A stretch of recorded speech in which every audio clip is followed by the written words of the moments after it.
Ahingi saruk kaya marum wakhanna phumbang naruraba pari ahing mamai tamlakpada uiron yataru magi khomlen manglanda khobum singjau na pomda masano changningna ningthina set saraduna harau chatlamba urake mahakna kauba taramde tanja simaktada nupi khonjel amana arapadagi laurake khobum ingai machawo nangdi tumin leithokli imom langlen changningdi loibi ichum langhore thille imom khamhoru ikhang khangna mangphaunare mikap hek tamlakpaga oi thangba pambom maruda amuktang chongi khangprek khang amuk khonjel ama tarake namana cha tumlabra pari na khum iben natra karigino pari nama hodo sangning thiba khangdre pari kokchaubi kakhre masa pumba tujungle mamagi nakta changduna masa nomaduna tafing hodok lure ima lakpi ivena changning thiba khangdre hairi pamheibi mamasu ifingna yakaire wa amata nganglamdana thong tana lakle thong hangdokle lakpi di leramdre machada amuk taklamdana nungsa thibaga loinana adumak senkhre parisu senthorake magi sare faraba huidusu magi matung ilaki satfam khangdraduna lehau leren makhong tana selaki sangning mangkhre haiba pauna nongalamdaigi ichik hunba marakta khul apumba pumlang langlamle luplakpagi macha luthongna pau adu tabada parigi saroni khaladuna lukhumdagi ta satle laman khumge ninglaki pari su lehau makhong yorakle sangning di leiramdre mafam masida nattana sangning di satfam leite mafam kaida satkhravano khalaki lonai davi lehau leipana matagi mapau take ningjaru adubu lonai davini mahakti tolida singel leipan oina pokluba pari na mafam khangdraduna leipan aduda hangluge haibagum parap sangsilaki singel leikhongda thamlamba sarik parengdu thengnare sangningini haiba khanglabada koirei leiduna yanglaki laijana imai solaba pukrida ithak ipom nairamba laija thakki kangjana pulap tauramba ubada mangi paudu ningsinglaki pukri manungda songthakre koithi thiraki laija ironungda mathot karakpi sangningna isang sangna tarambadu thengnare parina nungsa thibaga loinana ningolbu pukri panda khutlai thuna pukhatle mi gumna singlaba parigi huina mi kaubugum arak tamna khonglaki parina thodau adubu thajaba ngamdraduna angaubugumna masanobu setna kon hanna kauraki toigumbasung sangningdi paukhum amata pirakhidre tamallaktrabada ningolbu phaibamnare leihau leikhong tana pusilakle singel nakta pusillaga awaba kokadra khallure kaya kuiraba khanghodre gainem naina singladuna khulakpa machem khulakpi pamheibina singbasu mafam aduda yorakle thodau adu urubada mayamak sangduna sangningbu laikannarake khulakpa mapadi angawbamak oire mamomgi nakta sanglak u haiba fawba yakhidre wa ngangkhidre gainem naina matabu koladuna hikheina kablaki pamheibina kanararoi haiduna khungi ahei asing punamak taklure pumnamak yaunarakle parina ikai iki thaduna sangningbu thadokpa marai khidre kapam khai kapluraga lapna chatkhrabi sangninggi thawaibu lonna kaujarake lamdam kaya tamkhre halakhoba sangningwo panthau pokpa lehori kaurabra nahakpu sinbangdriba aihakni aigi sintha kokluge ningol nangi damakta aigi wasak ngaklamge nangna chatpa taraba thawbanglaroi aihakti ngai khogaba changningwo halakhowo pukphabi thamoi sokna kaurakpa parigi mapau tabada thapna chatlamlaba sangningi thawaidu lepde chatpa ngamdre pumnamak kauramlabani pari matung illabani ningduna parina thapna kauraklabada tungda lehore khanglakle panthau pokpa tharakpada amuk mapabu ningsingduna mamai olakle manem khulakpi mama saklabi pamheibi mataroi kainem naina singba khungi miyamna hanna kaurak sangning hanna selaki kabui amaiba amaibina siba makti sira roidra khanaraki makhoi gi mayathang induna pari na sangningbu phaibamna duna khulakpagi mayum lomda purak sangning khombidi khomlen tumkhun hunbaga pangkhak lafu layu tabagum tari mapung pharabi maithongna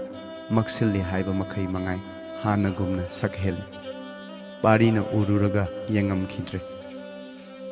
khulakpa hanna angawbagi pandamgum lakpi machemda pamhaibida parida amuk hangi onthokpa thodok nongalamdai liklana malem leimai tamlakle amuba maikhum hangamdai sanabi lehaw leipandu tengtha nawoi kaplaki lengphadabi leipan sangning nakta satuna pauhangjaba ngamdrabi malangba makada ningol mapau hangluri sangning na akibaga loinana ngaikhiba numittu ngasi asi landuna satkhige khanbadagi taibang khun thage honaruban pum on onakhre luhonggadoba ningolna yamphak taduna lei nungaibagi mahutta awaba saklon pukhre thorang pumba leple luhongba yaithokpa takhre lepa leitraba matamdi hojik phawba machatli korou mami tarakle singleibak adubusu chamthokle matam asimaktada sangning mamit panglakle pari mapukta harawba nungaibana khutsamnana sanglakle thapna chalurabi ningoldu mana kauba taduna hanbirakle khallure pumnamak awaba saphanare gainem nei matana mitlu napom anida mapi ira seladuna matabu oglaki sangning ita mafam kaida chalure sangning paukhum piba ngamkhite matabu chingna yengjai wana halaklabin ningol sangning na mikap tholaklabada pumnamak awa pothane khulakpa mabukta hojikta chaina phawraki mamombu mahaki makhutmakna awa maisa langhalure khalaki machagi nakta sanglakle hairaki ipagi changning apangbi ipabu karigi asup wahanbanu mapagi wadu taraga sangning mabuk nauraki kanadraba punsidu mapagi damak kalamlage ninglaki adubu pari masak urakpada mangleda ko khalaki parisu inau nauna ningsinglaki magi sangningdi migi damak tamkhrabini leiba ngamkhidre pamhaibi mamasu lakpi mabensu thodok adu karigino haiba khallabasu kanamata hodoknaba ngamkhide pari sangningbu amuk taklamdana mabani mak chatkre lakpa khunbuna sangning laikannaba amaibada mana chawna piraki singi sandang amakhak sangningi ana laikhai tarabada gainem nei matasu chatkre sangning manakta pari mathanta mangaire parina hairaki asumna nasana thanta mangjage hotnaba haunadabani nangna mangba tarabadi kanagi amangbana nangbu pokpa lakpana karamna punsi lengani aina lalabani ibum aibu waroganu aibu lana loganu aihakna nangonda karigumba amatang sengdok ninglambani adubu matamdu henkre hayu ibum kari wanu tanja asimaktada khulakpa sanglakle parina makhatana haidokpa ngamdraduna khulakpagi mafamda satke taklamlaga mafam adudagi tholakle sangningi mapukta mabungi mapaudu amuk taba phanglakhigani haiba thajakhidre nongalakle pari nungsuk nungjanaduna yumlomda halaki magi huidusu magi matung illi khulakpagi ingkhol lanthoklakle ahangba lambi adomda asawbana masa thumhatlaba luthौना माबु ngairamba thengnare paribu hek uba maktada makhutta ta pairaduna mangolomda sanglaklaga mamang maktada thatle lauraki ngai kho pari ngasidi nahaki numit sure pari su leple khumlaki karino nahakna hairibadu nahakna aigi kada yetpasi hakmalle ngasidi khangani parigi singlaba huiduna luthौbu munna yengduna khumang hotna magi mangda leplare ꯂꯨꯊꯧꯅ ꯋꯥ ꯃꯈꯥ ꯑꯃꯨꯛ ꯇꯥꯔꯝꯗꯅ ꯃꯈꯨꯠꯇ ꯄꯥꯏꯔꯤꯕ ꯇꯥꯗꯨ ꯄꯥꯔꯤ ꯇꯝꯅ ꯂꯪꯁꯤꯜꯂꯛꯏ꯫ ꯍꯨꯏ ꯑꯗꯨꯅ ꯄꯥꯔꯤ ꯁꯣꯛꯄ ꯇꯥꯔꯦ ꯍꯥꯏꯕ ꯃꯇꯥꯒꯨꯝ ꯈꯣꯡ ꯂꯥꯎꯗꯨꯅ ꯄꯥꯡꯒꯜ ꯊꯣꯛꯅ ꯆꯣꯡꯈꯠꯂꯤ꯫ ꯇꯥ ꯑꯗꯨ ꯍꯨꯏꯗ ꯄꯥꯜꯂꯦ꯫ ꯆꯩꯅꯥꯈꯣꯜ ꯐꯪꯂꯕ ꯍꯨꯏꯗꯨꯅ ꯂꯩꯃꯥꯏ ꯊꯛꯇ ꯑꯣꯟꯅ ꯊꯣꯏꯅ ꯈꯥꯡꯂꯛꯏ꯫ ꯊꯧꯗꯧ ꯑꯗꯨꯗ ꯄꯥꯔꯤ ꯂꯨꯊꯧ ꯇꯝꯅ ꯆꯣꯡꯁꯤꯜꯂꯛꯏ꯫ ꯑꯗꯨꯕꯨ ꯃꯍꯥꯛꯇꯤ ꯃꯥꯅ ꯅꯤꯡꯂꯝꯕꯗꯨ ꯁꯣꯏꯔꯕꯗ ꯑꯀꯤꯕꯒ ꯂꯣꯏꯅꯅ ꯃꯊ꯭ꯋꯥꯏ ꯀꯟꯅꯕ ꯆꯦꯟꯈ꯭ꯔꯦ꯫ ꯂꯨꯊꯧꯅ ꯆꯦꯟꯈ꯭ꯔꯕꯗ ꯄꯥꯔꯤꯅ ꯃꯥꯕꯨ ꯇꯥꯜꯂꯨꯕꯒꯤ ꯃꯍꯨꯠꯇ ꯑꯁꯣꯛꯄ ꯍꯨꯏ ꯑꯗꯨꯕꯨ ꯂꯥꯏꯀꯟꯅꯕꯅ ꯆꯨꯝꯕ꯭ꯔꯥ ꯅꯤꯡꯂꯗꯨꯅ ꯊꯨꯅ ꯌꯥꯡꯅ ꯆꯦꯟꯁꯤꯜꯂꯛꯏ꯫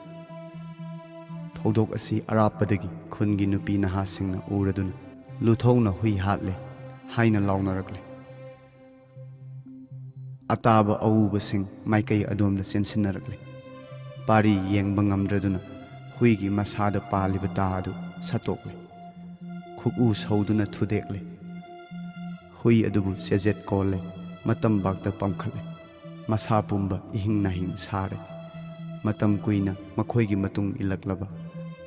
ꯃꯈꯣꯏꯒꯤ ꯈꯌꯥꯠꯇꯒꯤ ꯄꯥꯊꯔꯛꯄꯅ ꯃꯥꯒꯤ ꯃꯄꯨꯛ ꯊꯥꯛꯂꯛꯄ ꯃꯇꯝ ꯄꯨꯝꯅꯃꯛꯇ ꯃꯥꯕꯨ ꯉꯥꯛ ꯁꯦꯜꯂꯛꯄ ꯍꯨꯏꯗꯨꯅ ꯄꯥꯔꯤꯕꯨ ꯆꯤꯡꯅ ꯌꯦꯡꯂꯝꯂꯒ ꯃꯥꯒꯤ ꯃꯇꯝꯕꯥꯛꯇ ꯃꯊ꯭ꯋꯥꯏ ꯊꯥꯈ꯭ꯔꯦ꯫ ꯄꯥꯔꯤ ꯃꯈꯣꯏ ꯊꯤꯠꯈ꯭ꯔꯦ꯫ ꯂꯨꯊꯧꯕꯨ ꯇꯥꯜꯂꯨꯒꯦ ꯅꯤꯡꯂꯗꯨꯅ ꯃꯌꯨꯝꯂꯣꯝꯗ ꯑꯁꯤꯕ ꯍꯨꯏꯗꯨ ꯄꯝꯗꯨꯅ ꯆꯠꯈ꯭ꯔꯦ꯫ ꯄꯥꯝꯍꯩꯕꯤ ꯃꯃꯥꯅ ꯆꯦꯜꯂꯛꯄꯗ ꯃꯥꯒ ꯊꯦꯡꯅꯔꯔꯦ꯫ ꯁꯤꯔꯕ ꯍꯨꯏꯗꯨ ꯀꯣꯜꯂꯗꯨꯅ ꯑꯉꯥꯎꯕꯤꯒꯨꯝ ꯀꯞꯂꯛꯏ꯫ ꯃꯥꯡꯂꯦꯗꯅ ꯏꯃꯥ ꯏꯆꯥꯗꯤ, ꯅꯍꯥꯛ ꯂꯩꯔꯤ ꯍꯥꯏꯗꯨꯅ ꯄꯥꯔꯤ ꯑꯅꯤ ꯁꯨꯔꯤ ꯈꯜꯂꯝꯕꯅꯤ ꯏꯃꯥꯅ꯫ ꯅꯍꯥꯛꯁꯨ ꯏꯃꯥ ꯏꯆꯥꯕꯨ ꯊꯥꯗꯣꯛꯂꯒꯦ ꯍꯥꯏꯔꯕ꯭ꯔꯥ? ꯄꯥꯎ ꯑꯁꯤ ꯈꯨꯜ ꯄꯨꯝꯕ ꯁꯤꯟꯊꯨꯡꯅ ꯁꯟꯗꯣꯛꯂꯛꯏ꯫ ꯈꯨꯂꯥꯛꯄꯒꯤ ꯃꯕꯨꯛꯇ ꯂꯨꯊꯧꯕꯨ ꯃꯇꯤꯛ ꯑꯣꯛꯄ ꯋꯥꯔꯛꯀꯦ ꯂꯦꯞꯂꯦ꯫ ꯆꯪꯅꯤꯡꯁꯨ ꯄꯥꯔꯤꯒꯤꯗꯃꯛ ꯅꯨꯡꯁꯥ ꯊꯤꯕꯅ ꯂꯩꯕ ꯉꯝꯈꯤꯗ꯭ꯔꯦ꯫ ꯄꯥꯝꯍꯩꯕꯤꯅ ꯑꯀꯤꯕꯒ ꯂꯣꯏꯅꯅ ꯃꯆꯥꯒꯤ ꯃꯕꯨꯛ ꯐꯥꯔꯗꯨꯅ ꯃꯌꯨꯝ ꯇꯥꯟꯅ ꯄꯨꯕꯤꯔꯛꯂꯦ꯫